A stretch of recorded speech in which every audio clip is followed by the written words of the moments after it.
चलिए बच्चों, बहुत बहुत स्वागत है। आज हम लोग जो साझेदारी का क्वेश्चन पढ़ रहे थे उसका प्रयोग सवाल है। आज हम लोग प्रयोग नंबर 5 देखेंगे। इससे पहले मैंने प्रयोग नंबर 2 बना दिया हूं, आप लोग देख सकते हैं। अगर आपको और भी क्वेश्चन को अगर समझना है डिटेल में तो आप लोग कमेंट कीजिएगा, मैं जो इससे जुड़े और सवाल है उसको बता दूंगा। बहुत लोग कोशिश करते हैं किसी प्रयोग में जो सवाल नहीं दिया उसको बनाने की, चूंकि किताब में दिया हुआ है तो इसलिए मैंने उसको नहीं बनाया है। अगर आप लोग मैसेज कीजिएगा, कमेंट कीजिएगा तो जरूर मैं उसको बनाऊंगा। तो चलिए हम लोग देखते हैं प्रयोग 5 क्या कहता है कि 3 अवकाश प्राप्त व्यक्ति 19,500, 27,300 और 15,600 मूलधन लेद कारखाना खोले। एक वर्ष बाद देखिए कि 43,200 रुपए लाभ हुआ। उस लाभ का 2/3 भाग में समान रूप से बांट लिए, शेष को मूलधन के अनुपात बांट लिए, तो किसको कितना रुपया मिला। क्वेश्चन को ध्यान से पढ़िएगा तब आपको समझ में आएगा। 3 अवकाश प्राप्त व्यक्ति 19,500, 27,300 और 15,600 रुपए मूलधन है कारखाना की। मान लीजिए ए है, बी है और सी है, 3 दोस्त है।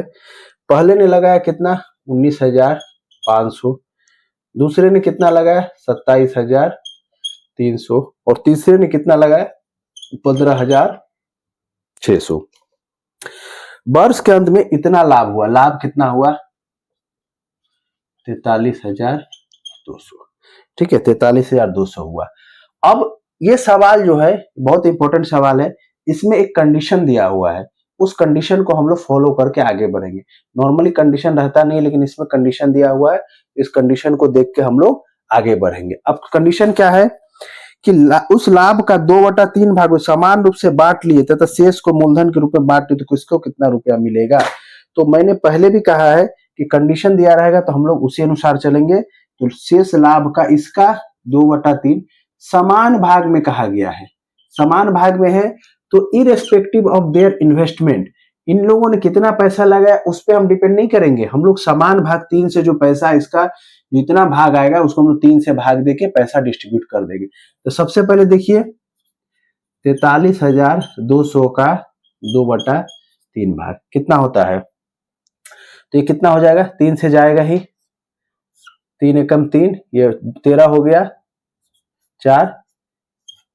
ठीक है, तो 14,400 यानी कि 14,400 गुना 2 यानी क्या हो जाएगा 28,800।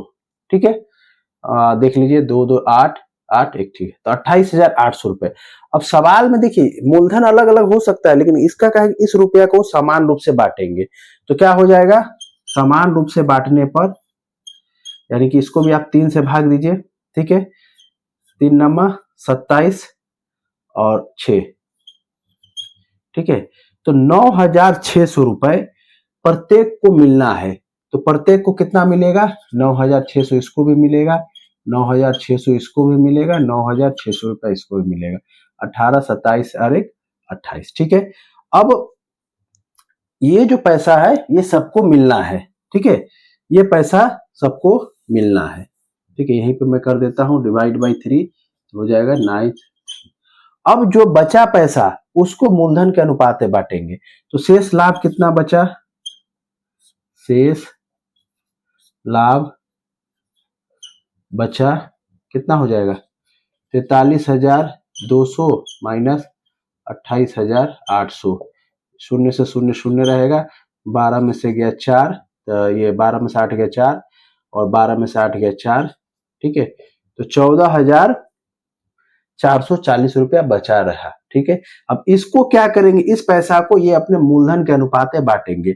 तो A ratio B ratio C, यानी कि यही इनका मूलधन का अनुपात हो गया। इसको लिख सकते हैं मूलधन का अनुपात। ठीक है, तो ये इनका मूलधन का अनुपात हो गया। कितना है देखिए 273 56, 0 से 0 काटिए। ठीक है, ये पक्का चला जाएगा 3 से, तो 3 छक और 18 और 65। ठीक है, ये हो जाएगा 93 और ये हो जाएगा आपका 52। ये 13 से चला जाएगा, 13 पचे 65, 13 चौके 52 और 13 पचे 65, 13 छक 78, 13 सत्ते, ठीक है। तो तीनों का मूलधन का अनुपात कितना हो गया? 5:7:4, ठीक है। चलिए इसको मिटा देते हैं। तो अब क्या हुआ कि तीनों का मूलधन का अनुपात कितना हो गया? तो मूलधन का अनुपात क्या हो गया? A/B 5:7:4। अब पैसा हमारे पास कितना बचा है? 14,400, ठीक है। तो इस 14,400 को इसके अनुपात में बांटना है, तो A को कितना मिलेगा? 14,400 गुना 5, और ये हो जाएगा 5 + 7 + 4, दैट इज क्या हो जाएगा? 14,400 गुना 5, और ये हो जाएगा 16, ये हो जाएगा 900, यानी हो जाएगा 4500, ठीक है। बी को कितना मिलेगा? 7 गुना 900, यानी कि 6,300। सी को कितना मिलेगा? 4 गुना 900, यानी कि 3600 रुपए सी को मिल रहा है। अब ये ही पे खत्म नहीं हुआ, ये पैसा भी जुड़ेगा। तो ए को कुल लाभ मिला, कितना होगा? 9,600 प्लस 4,500। बी को कुल लाभ 9,600 प्लस 6,300, और सी को कुल लाभ 3,600 प्लस 9,600। ये आपका आंसर होगा। आंसर कितना होगा आप लोग कमेंट करके बता सकते हैं। सही बनाया कि गलत बताया, प्रोसेस आप लोग बता सकते हैं। Thank you.